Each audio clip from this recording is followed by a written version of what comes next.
saciando mi sed. Muy amados hermanos, sean todos bendecidos, ¿no?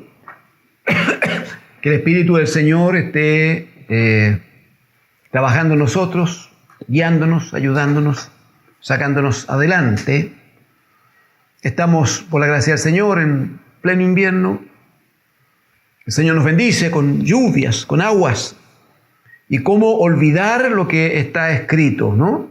Que así como desciende de los cielos la lluvia y la nieve, y moja la tierra, humedece la tierra y la hace germinar y producir. Que sea así, amados hermanos, la palabra del Señor que viene a nuestros corazones, ¿no? Que sea así operando en nosotros el Espíritu Santo del Señor. Lo rogamos para que haya bendición. Respecto de la lluvia, dice la Escritura, que esa tierra que está tratada por el agua de la lluvia, dice que da pan al que come y semilla al que siembra. Que la palabra del Señor nos alimente, hermanos, que sea el verdadero pan en nosotros, pero que también nos permita tener material para seguir tirando la semilla, ¿no? Para seguir sembrando en corazones que necesitan al bendito Dios de los cielos. Amén. Por favor, acompáñeme, le ruego. Carta de Pablo a los Efesios, en el capítulo 2, amados hermanos. Carta de Pablo a los Efesios, en el capítulo 2. Hace algunos días atrás hemos trabajado ya con el capítulo número 1, reconociendo que se manifiesta allí un propósito, el propósito eterno de Dios, de hacer de nosotros hijos, ¿no?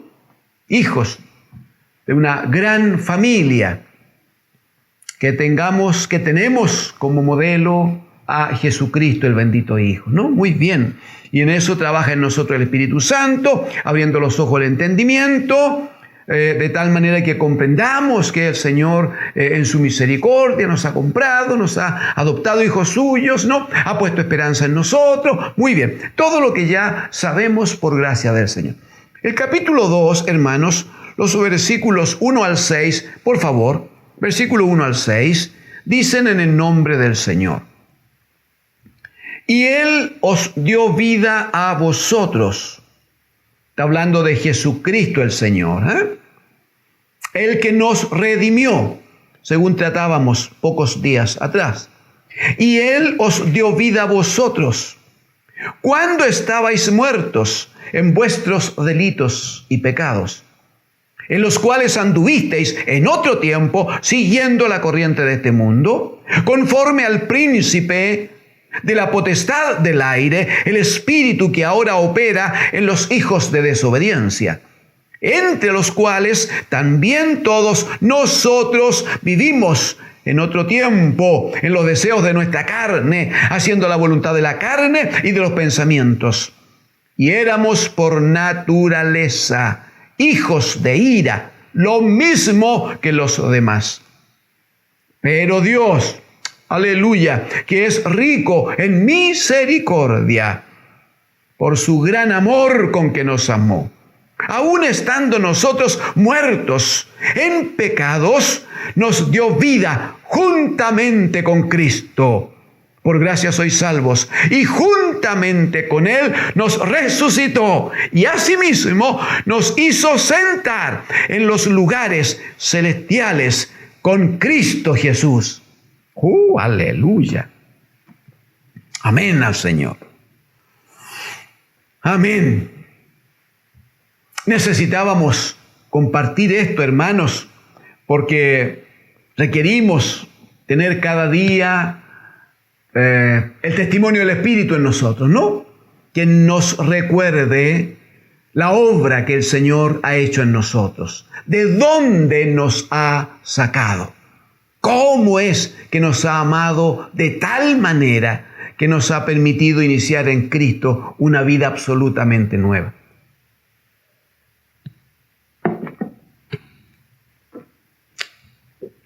Lo primero dicho aquí es que el Señor nos dio vida. Amén. Usted lo puede dar testimonio, ¿verdad? Usted puede declarar allí y decir amén al Señor. Él os dio vida a vosotros cuando estabais muertos en vuestros delitos y pecados, porque la paga del pecado es muerte. Pero vino Cristo el Señor, su palabra vino a nosotros, como su palabra es espíritu y es vida. El espíritu de Cristo ha entrado en nosotros, hemos sido sellados por su espíritu, ahora somos hijos de Dios y eso implica tener una nueva vida. Pablo va a decir que si alguno está en Cristo, también no lo recuerda, nueva criatura es. Bendito, muy bien, muy bien. Nos recuerda que antes de venir a Cristo anduvimos siguiendo la corriente de este mundo y bajo un gobierno, hermanos, cuidado por favor, y teniendo gobierno en aquel tiempo, porque dice que andábamos conforme al príncipe de la potestad del aire, el espíritu que ahora opera en los hijos de desobediencia. Necesario es examinar brevemente el punto, porque cuando en estos tiempos, revisando la palabra del Señor, hablamos del gobierno de Cristo y del reino de Dios y su justicia, y hablamos de la palabra de Dios como la que debe guiarnos y enseñarnos. A veces algún amado hermano, sin mala intención quizá, pero pretende rebelarse y dice, no, el Señor me llamó para hacerme libre, ¿y por qué yo tengo que estar sujeto a la norma, a la instrucción, a la enseñanza? Yo quiero hacerlo a mi manera. Cuidado, por favor. Lo primero que hay que entender, hermano, es que nunca antes fue libre, nunca. ¿Qué dice el mismo Señor Jesucristo en el capítulo 8 de Juan? Que todo aquel que hace pecado, ¿recuerdan? Esclavo es del pecado. Todo el que hace pecado. Por eso que el capítulo 2 aquí de Efesios comienza diciendo, no se olviden que Él les dio vida a ustedes. ¿Cuándo? Cuando estaban muertos en delitos y en pecado. O sea, no es que alguno de ustedes tuviera pecado. No, si el pecado lo tenía muerto, hermano. Y dígame que no éramos esclavos, dígame que no. Y éramos esclavos no solo de la acción del pecado, sino de aquel que aquí está definido como el príncipe, ¿no? De la potestad del aire. Jesucristo habló del príncipe de este mundo. El apóstol Juan escribe allá en la carta, primera de Juan 5:19, y dice, nosotros hermanos, así como creo yo que Juan dice, ya hermano, alabe al Señor, porque nosotros somos de Dios. Dice, pero todo el mundo está bajo el maligno. Y allí estuvimos, pues hermano, ¿o no? Allí estuvimos, pues. Pero bendito sea el Dios y Padre, que envió a Cristo, su amado Hijo, para que pagara un precio tan alto por nuestra redención, ¿no? Y viniésemos a ser hechos hijos de Dios. Dice que en el versículo 3 que en otro tiempo entonces también, ¿no? Anduvimos todos nosotros en los deseos, cuidado ahora, en los deseos de nuestra carne, haciendo la voluntad de la carne y de los pensamientos. Pensamientos, hermanos, que eran propios del hombre anterior, ¿cierto? Claro, andábamos en los deseos de los pensamientos. Sí, pero un pensamiento que no estaba sujeto, sino a la acción del maligno, a la acción del pecado, pues. Ya había gobierno, sí, pero el gobierno era aquel que solo busca hurtar, matar y destruir. A través del pecado nos llevaba entonces camino de la perdición eterna. Por eso que la Escritura va a decir, y aquí lo hemos conversado algunas veces, especialmente Romanos capítulo 2, que necesitamos la transformación. ¿Recuerdan? Transformaos por medio de la renovación de vuestro... Ese es el punto. Pablo va a decir aquí mismo en la carta a los Efesios que necesitamos ser renovados en el espíritu de nuestra mente. Ahora, todo eso, hermano, algo de esto hemos conversado antes, pero todo esto provoca testimonio. Esta es una cosa que se ve, mi hermano. No diga un hermano, no, yo estoy en Cristo, soy nueva criatura, estoy bien, pero nadie lo conoce. Todo el mundo lo confunde con cualquier hijo de vecino, lo ven hablar igual que los otros, lo ven vivir igual que los otros, surgen palabras de su boca igual que lo hacen los otros. De vez en cuando, si hay que pelear con alguien, lo hace. Si hay que defender lo que llama la gente los derechos sociales, participan en todas esas cosas. No, si el Señor nos compró, somos de Él. Si el Señor nos rescató de la esclavitud del pecado, entonces debemos vivir santamente. Debe haber testimonio de que hay vida nueva en nosotros. Vida nueva por causa de Cristo, el bendito Hijo de Dios, que por su Espíritu habita en nosotros. Entonces, debe notarse, a mí me parece de tanta bendición, cuando en el verso 3, ¿no?, hablando de los hijos de desobediencia, dice, entre los cuales también todos nosotros vivimos, dice hermosamente, dice, en otro tiempo, gloria a Dios, en otro tiempo, en los deseos de nuestra carne, haciendo la voluntad de la carne y de los pensamientos, y éramos por naturaleza hijos, éramos por naturaleza hijos de ira, lo mismo que los demás. ¿Eso qué significa? Que si antes, en otro tiempo, vivíamos los deseos de la carne, en otro tiempo éramos parte de los hijos de desobediencia, si en otro tiempo vivíamos en el pecado, allí se manifestaba nuestra condición de hijos de ira, hermanos. ¿Cuál es la conclusión inmediata? Si estoy en Cristo, debo mantener esa ira y argumentar, es que este es mi carácter, es que yo soy así. No. Si alguno está en Cristo, es nueva, sí, nueva creación. Muy bien, nueva creación. Todo cambia, debe cambiar, hermano. Su carácter debe cambiar si no está dando testimonio que gobierna Cristo el Señor en su vida. Señor nos ayude en eso, ¿no? El Señor nos enseñe, nos guíe, nos saque adelante para su gloria. ¿Por qué? Porque los versículos 1, 2 y 3 son, si me permite, yo creo que son lapidarios. O sea,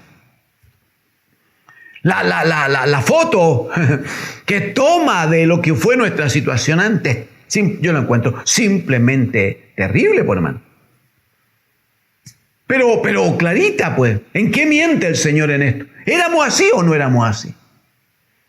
Pero mire lo que dice el versículo 4 y empiece a alabar al Señor. Pero Dios, amén, que es rico en misericordia, por su gran amor con que nos amó, aún estando nosotros muertos. Aleluya.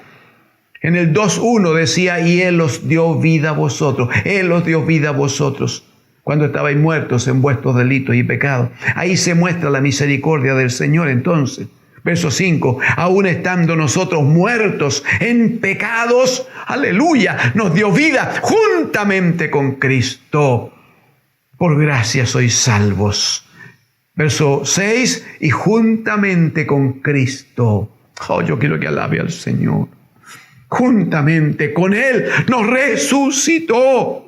Y asimismo nos hizo sentar en los lugares celestiales con Cristo Jesús. Aleluya. Dice que el Padre ya nos hizo sentar en los lugares celestiales con Cristo. No quisiera quedarme aquí porque debo avanzar en un par de cositas más, hermano, pero es que es precioso porque alguien podría decir, no, pero que yo estoy aquí, todavía estoy trabajando y tengo un jornal y no me pagan mucho y me canso todos los días, etc. Sí, pero cuando la Escritura dice que el Padre ya lo hizo, es porque, debe entenderse, porque el Padre ya dictó un decreto que establece nuestra condición presente y futura. ¿Y por qué debiéramos creer a eso del decreto del Padre? Porque Él procedió siempre así. Él ha procedido siempre así. Un par de ejemplos. 1000 años, 800 años antes de Jesucristo, 1000 años antes de Cristo, el Señor usa un profeta para decir en el Salmo 110:1, el Señor ya dijo a mi Señor, El Padre ya dijo al bendito Hijo: siéntate a mi diestra para que ponga a los enemigos debajo de tus pies. El Señor ya había firmado el decreto y le decía: tu pueblo se te ofrecerá voluntariamente. Y el Señor ya había dicho: yo juré, dice el Señor, tú eres sacerdote para siempre, según un nuevo orden, según el orden de Melquisedec. 1000 años antes el Señor ya había firmado el decreto que declaraba que Jesucristo, su amado Hijo, iba a gobernar, a ser el Señor en poder, en autoridad, con fuerza, pero también el gran sumo sacerdote, según un nuevo orden distinto del orden de Aarón.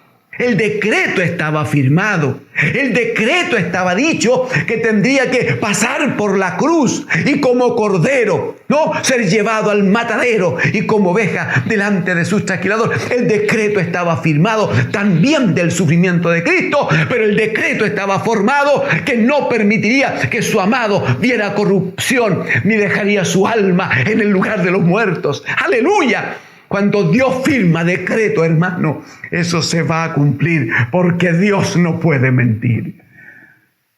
Y qué hermoso cuando Él dice aquí que Dios el Padre no solo nos dio vida con Cristo, sino que con Él nos resucitó. O sea, la vida que tuvimos antes no tiene ninguna autoridad sobre nosotros ahora. Pero no solo eso, sino que dice que en Cristo y con Cristo Él nos sentó ahora, aleluya, en los lugares celestiales. Sea alabado el Señor. Perdóneme si yo me entusiasmo un poco. Pero sea alabado el Señor. Cuando los amados hermanos nuestros, los jóvenes,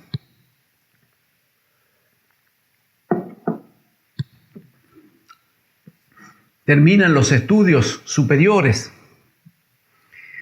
hay una etapa que es tan hermosa. Terminan todo ya, las últimas pruebas, aprueban y se crea un tiempito, hay unas semanitas de suspenso. No se puede buscar pega, no se puede salir al mercado, ¿no? Hay una cosa allí llena de nubosidad. ¿Hasta cuándo? Hasta que les llega el certificado de título. ¡Ay, qué lindo es eso! Entonces viene la hermana, el joven, y tiene su certificado de título. ¡Aleluya! Ahí le dice que aprobó todo, que terminó. Ya es un profesional. Pero que no me han dado el título grande ese que hay que ponerlo en un marco. No me lo han dado. No importa. No importa. Ya va a venir un año después. La ceremonia de graduación ya va a venir. Lo que importa es que ahora puede tomar su certificado y mostrarlo al mundo. Y puede postular a un trabajo y puede decir: yo soy profesional. Quiero decirle que Dios el Padre, en Cristo su Hijo, porque el bendito Hijo fue similar a nosotros en cuanto a nuestra naturaleza, pero Él sin pecado, bendito sea, pero porque Él vivió en nuestra carne, necesario fue que muriera y que fuera sepultado. Pero Dios el Padre, como sabemos, lo levantó de entre los muertos y lo sentó en autoridad y poder a su diestra. ¿Para qué lo hizo? Para establecer un camino, para que ese sea nuestro camino a hacer, hermanos. Nosotros, a través del bautismo, Romanos capítulo 6, hemos muerto también para el pecado, para el mundo. Y a través de ese acto de fe del bautismo, también somos allí levantados por el poder de Dios para una vida nueva. Pero aquí tenemos una preciosa confirmación, que esa vida nueva tiene una meta, pero una meta que ya está establecida por Dios, una meta que nos pertenece. El certificado, aleluya, de título ya lo tenemos. Podemos proclamarlo, podemos declararlo. Ya somos hijos de Dios. Y ya estamos, por decreto del Padre, sentados a la diestra de Dios. ¡Aleluya! Por eso que cuando alguno de nuestros hermanos, aunque sea en condiciones dolorosas, como nos ha ocurrido estos días, cuando alguno de nuestros hermanos pasa a la presencia de Dios, nos duele en el alma, nos duele, nuestros sentimientos se afectan. Sí, pero interiormente el espíritu se goza. porque sabe que hay uno más que ya venció. Hay uno que en reposo espera el tiempo precioso de reencontrarnos con nuestro bendito Señor Jesucristo. ¿Cómo alcanzamos todo aquello? ¿Cómo conseguimos que esto sea una realidad en nuestras vidas? Que todos los días esto sea un testimonio en nosotros, hermanos. Les ruego, por favor, me acompañe a leer los versículos 14 al 19. El versículo 14 va a decir, porque Él, está hablando de Jesucristo el Señor, porque Él es nuestra paz, que de ambos pueblos son el pueblo de Israel o el pueblo judío y todos los gentiles, todos los que no somos pueblo de Israel y que no teníamos ninguna posibilidad de redención, de salvación, pero que, aleluya, Dios el Padre en su misericordia me envió a su Hijo, y cuando no recibieron a Jesucristo, porque Jesucristo a lo suyo vino y los suyos no le recibieron, el Padre abrió con puertas de salvación para que todos los que le recibimos, los que creemos en su nombre, seamos hechos hijos suyos. Muy bien, verso 14. Porque Cristo es nuestra paz, que de ambos pueblos hizo uno, derribando la pared intermedia de separación. O sea, ya no hay diferencia. Verso 15. Aboliendo en su sangre las enemistades, la ley de los mandamientos expresados en ordenanzas, para crear, atienda por favor, para crear en sí mismo, en Él, para crear en sí mismo de los dos, un solo y nuevo hombre, haciendo la paz, y mediante la cruz, mediante el sufrimiento, reconciliar con Dios a ambos en un solo cuerpo, matando en ella las enemistades. Verso 17. Y vino y anunció la buena nueva de paz a vosotros que estabais lejos, a los que estaban cerca. 18. Porque por medio de Cristo los unos y los otros tenemos entrada por un mismo Espíritu al Padre. 19. Así que ya no sois extranjeros ni advenedizos, sino conciudadanos de los santos y miembros de la familia de Dios. Gloria a Dios, gloria a Dios. Quisiera, en la gracia del Señor, rescatar aquí 3 cosas que la iglesia debe tener, espero, en la más alta claridad, en el más alto entendimiento, amados hermanos. Lo primero está dicho en el versículo número 15, hablando del trabajo de redención de Jesucristo el Señor, ¿no? Verso 15, aboliendo en su carne las enemistades, la ley de los mandamientos expresados en ordenanzas, mire, para crear en sí mismo, para crear en Él.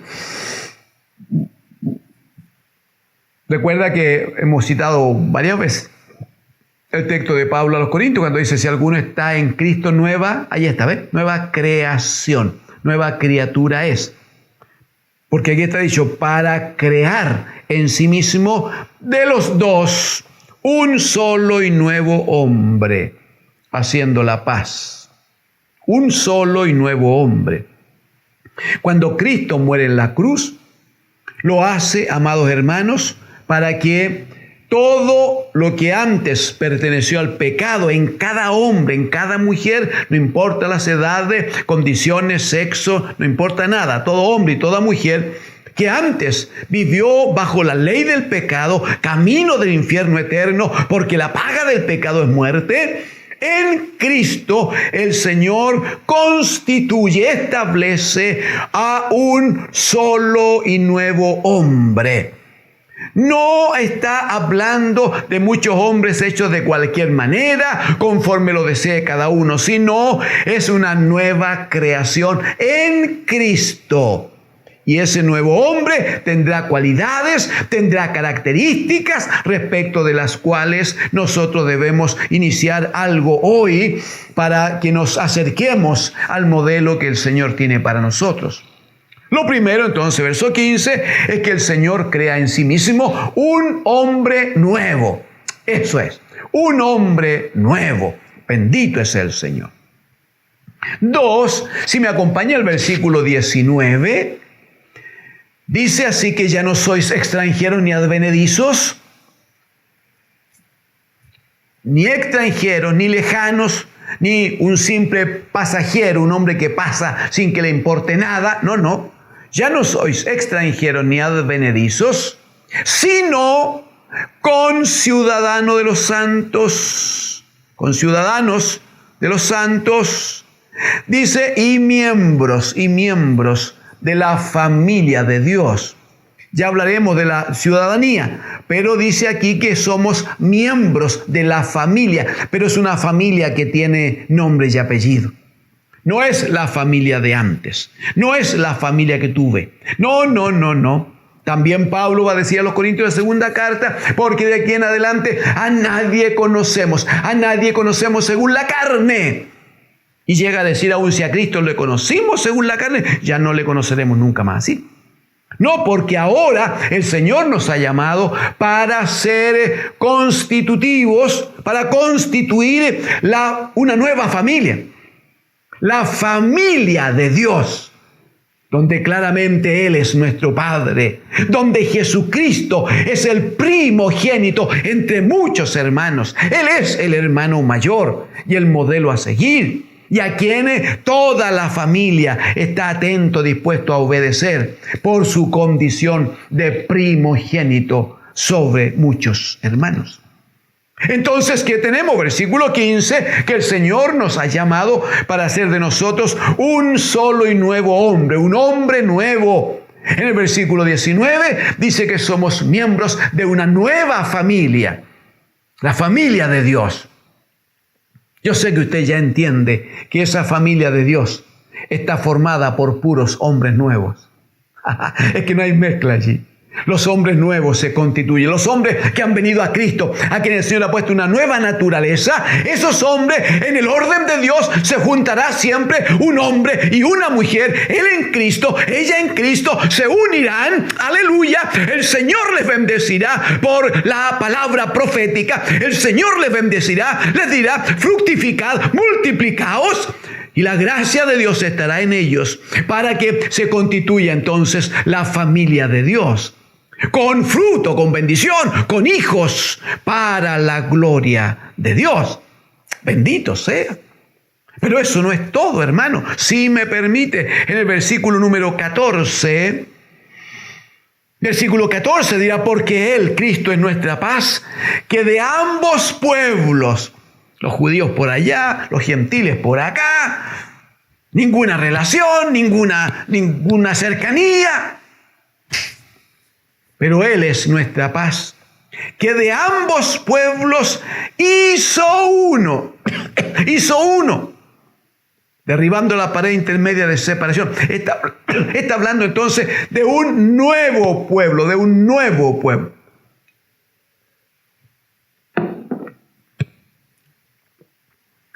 Está hablando de que existe una nueva conformación cívica. Permíteme usar la palabra. Ya somos un pueblo, pero no cualquier pueblo. Si me acompaña en el orden, el Señor trata con hombres y mujeres y los hace nuevo hombre. La unión, el trato, el crecimiento de este nuevo hombre permite tener una nueva familia en Cristo, la familia de Dios. La unión o reunión de familias permitirá entonces que se conforme un pueblo, un gran pueblo de Dios, de lo cual hablaremos próximamente. Pero observe que en Cristo el Señor todo, absolutamente todo es nuevo. Todo es nuevo, porque por eso y para eso Jesucristo, el bendito Hijo de Dios, murió por nosotros. Examinemos brevemente, por favor, qué es esto del nuevo hombre, cómo funciona y de qué se trata. Lo primero es que para que se cree y se establezca el nuevo hombre, necesitamos que se haya producido un nuevo nacimiento, que todo hombre, toda mujer haya nacido de nuevo. Por eso es que es un nuevo hombre, porque ha nacido de nuevo. Se lo dice el Señor a Nicodemo, allá en Juan capítulo 3, que ustedes recuerdan. El que no naciere de nuevo no puede ni ver el reino de Dios. Si usted me acompaña a Colosenses capítulo 3, hermanos, poquito hacia su lado derecho. Colosenses capítulo 3, el Espíritu Santo hablará por el apóstol Pablo y él va a decir entonces, sí pues, Colosenses 3:1, sí pues habéis resucitado con Cristo. ¿Por qué lo resucitar? Porque Él nos dio vida cuando estábamos muertos en delitos y pecados. ¿Se fijan? Muy bien. Sí pues habéis resucitado con Cristo. ¿Qué hay que hacer? Buscar las cosas de arriba, donde está Cristo sentado a la diestra de Dios. Poned la mira en las cosas de arriba, no en las de la tierra. Es una nueva mente entonces. Es una nueva mirada entonces. ¿Qué tiene que ser todo tan nuevo? Porque habéis muerto, el hombre viejo murió y vuestra vida está escondida con Cristo en Dios. O sea, estamos hablando de un hombre que tiene experiencias, hermanos. No es un simple barniz religioso. No. Es un hombre que ha pasado de muerte a vida. Es un hombre que ha venido de la oscuridad. El Padre le ha libertado de la potestad de las tinieblas y le ha trasladado al reino del amado Hijo de Dios. Es un hombre que claramente tiene una proyección de vida ahora. Ya no está muerto, está vivo. Ahora tiene proyección de vida. Sí, pero esa proyección de vida se inicia con esta mente renovada. Si usted me acompaña aquí en Efesios capítulo 4. Efesios capítulo 4. Va a insistir y va a decir en el verso 22 en cuanto a la pasada manera de vivir. La manera que tenía cuando estábamos muertos en nuestros delitos y pecados. Dice, despojaos. Hay que quitarse de encima al viejo hombre que está viciado conforme a los deseos engañosos. 23, y renovaos. Ese es el punto. Renovaos en el espíritu de vuestra mente. ¿Qué estamos diciendo? Que si nació de nuevo en Cristo, si es un hombre nuevo, no puede mirar, no puede ver, pero sobre todo no puede pensar como lo hacía antes. En todo, hermano, en lo que tiene que ver con la casa, con la familia, con los dineros, con el trabajo, con las inversiones, con el negocio. Se acabó el fracasado. Se acabó el que no puede, se acabó aquel debilucho que siempre anda mirando con temor, se acabó. Porque la Escritura dirá que si estamos en Cristo, en Él somos más que vencedores. Y el apóstol Pablo dirá a los corintios que respecto de todo nuestro quehacer tenemos una nueva mente. Ahora tenemos, dice, la mente de Cristo, el bendito Hijo de Dios. Nada, ninguna madre puede decir a su hijito, ay, tan leso que eres, hijo, a ti no te entra la materia. Nunca más. Porque ese niño, bendito sea, él también tiene la mente de Cristo. Como la tiene la mamá, la tiene el papá. Y algunas cosas al comienzo no resultan, no importa. Allí está la gracia de Dios. Allí está la palabra del Señor. Allí está el gobierno de Cristo. Allí está el trabajo ministerial que debe perfeccionar a los santos. ¡Aleluya! Entonces, es que a mí siempre me formaron de esta manera y me dijeron esto y me enseñaron aquello. No importa. Si está en Cristo, es nueva creación. Ahora la mente poderosa es nueva, es renovada.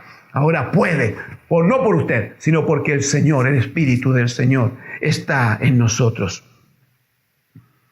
Luego, ¿qué más entendemos? Que este hombre nuevo, que nació de nuevo, que tiene una mente renovada, es un hombre que ahora ya no vive para él, sino vive para agradar a aquel que le dio vida, a aquel que le compró. Aleluya, aleluya. Ese texto, perdónenme, pero ese texto de Romanos, hermanos, Romanos 14, no, imposible no leerlo todas las veces que sea necesario. Romanos 14, versículo 7, versículo 8. Porque ninguno de nosotros, ay, cómo anhelo escuchar su voz diciendo amén allí desde su casa. Porque ninguno de nosotros vive para sí y ninguno muere para sí. Pues si vivimos, para el Señor vivimos. Y si morimos, para el Señor morimos. Así pues, sea que vivamos o que muramos físicamente, no importa, del Señor somos. Aleluya, aleluya. Un texto más, segunda de Timoteo capítulo 2, por favor. Segunda de Timoteo capítulo 2. ¿Qué hay que cuidar, hermanos? Mire el verso 4, este nuevo hombre, Verso 4. Ninguno que milita se enreda en los negocios de la vida. Cuidado, hermano. Si somos nueva criatura en Cristo, atienda esto. Ninguno que milita, ninguno que ha sido puesto allí en el ejército del Señor, ninguno que ha tomado esta vida nueva, se enreda en los negocios de la vida. ¿Por qué? Porque debe agradar, esa es la meta, a fin de agradar a aquel que lo tomó por soldados. Aleluya. ¿Y eso tiene que ser por nuestro esfuerzo? No. Uno se compromete en obediencia al Señor, pero tiene promesa de respaldo, tiene promesa de cobertura. Acompáñeme ahí mismo en el capítulo 2 al versículo número 11, por favor. Dice, esta es palabra fiel, palabra de Dios. Si somos muertos con Él, porque ya morimos con Cristo por el bautismo, ¿cierto? Muy bien, si vivimos esa experiencia, si somos muertos con Él, también viviremos con Él. Si sufrimos en esta vida mientras somos hijos de Dios, si sufrimos, también reinaremos con Él. Cuidado, si le negaremos, Él también nos negará. Pero mire el verso 13. Aun si alguno momentáneamente, por negligencia, ocasionalmente, no es que haya renunciado a la fe de Cristo, sino que ocasional, tangencialmente, si alguno fuere infiel. Pero tiene que ser una cosa, hermanos, en lo cual nadie puede pecariquearse y permanecer allí. Si alguno fuere infiel, Él permanece fiel, porque Él no puede negarse a sí mismo. Y si el Padre ya firmó el decreto de que estamos sentados con Cristo, aleluya, en los lugares celestiales, ese decreto el Señor lo va a sacar adelante y Él va a estar con nosotros y nos va a cubrir y nos va a bendecir y nos va a llevar adelante para su gloria. Hombre nuevo. Lo segundo, hermanos, que tenemos que considerar aquí en el capítulo 2 de Efesios, puntualmente en el versículo 19, es que somos una nueva familia en Cristo, el bendito Hijo de Dios. ¿Qué debemos decir de las características? En forma muy resumida, claro. Lo característico de esta nueva familia que está en Cristo es que primero esta familia está formada solo por hombres nuevos, solo por hombres nuevos. Entonces no venga ningún jovencito, ninguna niña, ninguno a decir, no, si me gusta el de afuera, pero lo voy a traer para acá, porque aquí vamos. No. Cuidado. Los hijos de Elimelec y Noemí, recuerda, estos días conversábamos algo de eso, se fueron a Moab y tomaron allá mujeres paganas. Finalmente murieron. Lo dejo hasta ahí nomás. Finalmente murieron. Entonces, la familia, la nueva familia en Cristo está formada por nuevos hombres, nuevas mujeres en Cristo. Primera cosa.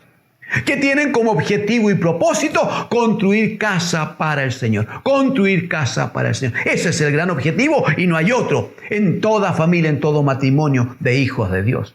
¿Por qué? Porque el Señor ordenó, busquen primeramente el reino de Dios y su justicia y todas las otras cosas. Es que la casa, es que el auto, es que el ahorro, es que... No. Busquen primeramente el reino de Dios y su justicia. Y las otras cosas, dijo el Señor, yo las añado. Amén. Creemos al Señor. Creemos al Señor. Entonces, ¿cómo se manifiesta esto de esta nueva familia? Bueno, el varón, como sabemos, está dicho allí en Efesios capítulo 5, el varón es el que ama, como Cristo amó a la iglesia y se entregó por ella.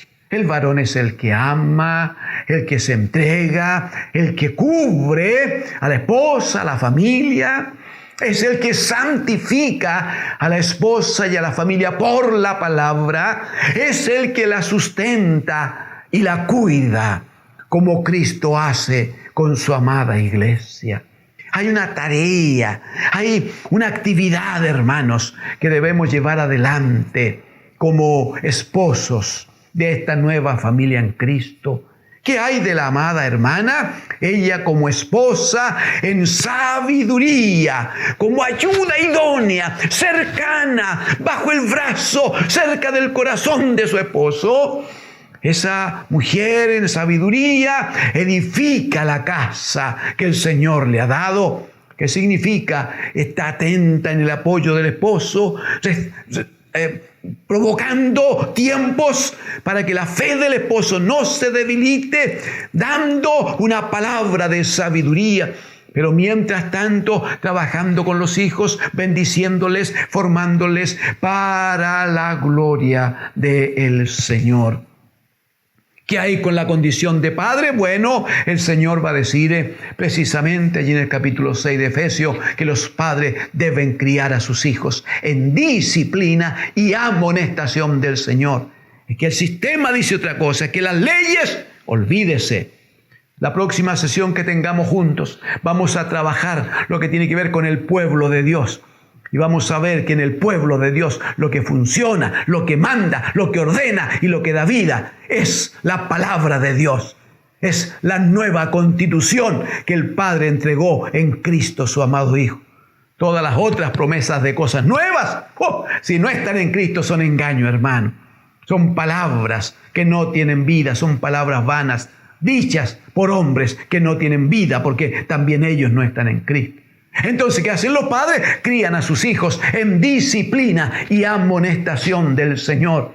Eso significa una palabra que educa, que forma, que enseña, pero si es necesaria la corrección, proceden todo en el amor del Señor. ¿Qué hay de los hijos?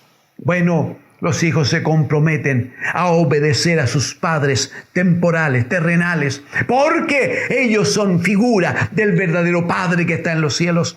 Y si un hijo no es capaz de obedecer a sus padres que está viendo, difícil será que obedezca al Padre de los cielos, a quien no vemos. Amados hermanos, tenemos hermosa tarea que nos entrega, que nos comisiona la palabra del Señor.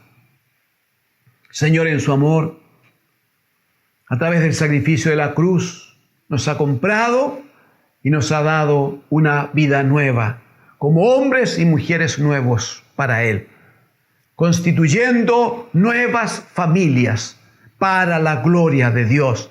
Y como veremos en la próxima sesión, el Señor permitirá que estas familias, al reunirse, se constituyan en el gran pueblo de Dios, que va a tener, que tiene, por la Escritura, características distintivas, que tiene una connotación superior, porque al hablar del pueblo de Dios, el apóstol Pedro va a decir, no pierdan de vista que ustedes son linaje escogido, aleluya, pero también son un reino de sacerdotes y son un pueblo escogido por Dios, comprado por Dios, con una tarea, con una función, con un quehacer que el Señor ha dispuesto para nosotros. Demos juntos gracias al Señor. ¿Quiere hacerlo? Si está en su corazón, hágalo con libertad. Padre, en el nombre de Jesús, aleluya, rogamos bendición sobre su iglesia amada, sobre todos y cada uno de estos hijos suyos, hombres y mujeres nuevos, que usted ha dado vida, la vida de Cristo en ellos. Oramos, Señor, y bendecimos a los matrimonios, a las familias que usted ha permitido sean constituidas en Cristo, su amado Hijo, y bajo su palabra. Gracias, Señor. Gracias por tanta acción de amor. Gracias por tanta misericordia. Ruego que escuche a su pueblo que ahora le adora, Padre, que ahora le alaba y que toma compromiso de vivir esta nueva vida para su gloria. Aleluya, en el nombre de Jesús.